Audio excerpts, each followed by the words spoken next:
இன்னைக்கு இருதய மாரடைப்பு, ஹார்ட் அட்டாக், இந்த மாதிரி பிளாக் வர்றதுக்கு முக்கியமான காரணம், ஹார்ட் அட்டாக் வர்றதுக்கு முக்கியமான காரணம் ஒன்று வந்து இன்னைக்கு அடி வயிற்று கொழுப்பு தான். நிறைய பேருக்கு இந்த அடி வயிற்று கொழுப்புன்னு ஒரு நோயிலே தெரிய மாட்டேங்குது. இன்னைக்கு பல நோய்க்காக இந்த அடி வயிற்று கொழுப்பு வச்சு நிறைய வருஷம் மாத்திரை மட்டும் சாப்பிட்டுட்டே இருக்காங்க. இந்த அடி வயிற்று கொழுப்பு இருந்துச்சுன்னா நம்ம சாப்பிட்ற மாத்திரை ஏதாவது வேலை செய்யுமா?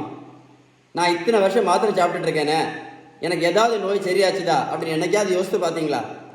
ஒரு நாளைக்கு 4 மாத்திரை சாப்பிட்டா ஒரு வருஷத்துக்கு மட்டும் 1460 மாத்திரை சாப்பிட்டுட்டு இருக்கேனே, இந்த மாதிரி அடி வயிற்று கொழுப்பு இருக்கும்போது ஏதாவது நோய் சரியாகுமா அப்படின்னு என்னைக்காவது யோசித்து பார்த்துருக்கீங்களா?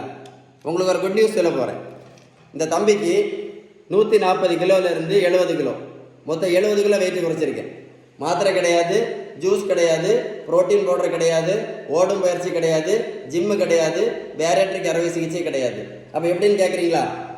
Balance home food diet plan, விகிதம் சரியான வீட்டு உணவு முறை. உங்களுக்கு இந்த மாதிரி அடி வயிற்று கொழுப்பை குறைப்பதற்கு ஏதாவது உதவி வேணும்னா என்னுடைய WhatsApp number 9442407418. Stay tune with doctor Sheeban. அதனால தான் உங்களுக்கு திரும்ப சொல்கிறேன், இந்த வீடியோவை கண்டிப்பாக உங்கள் நண்பர்களை அனுப்பி கொடுங்க. யாராவது ஒரு ஆளுக்காவது பிரயோஜனப்படும். இன்னைக்கு ஹார்ட் அட்டாக், இந்த மாதிரி பிளாக், இந்த மாதிரி ரத்த குழாய்க்குள்ளால பிளாக் வர்றதுக்கு முக்கியமான காரணமே இதுதான். அனுப்பி கொடுப்பீங்களா? கண்டிப்பாக அனுப்பி கொடுங்க.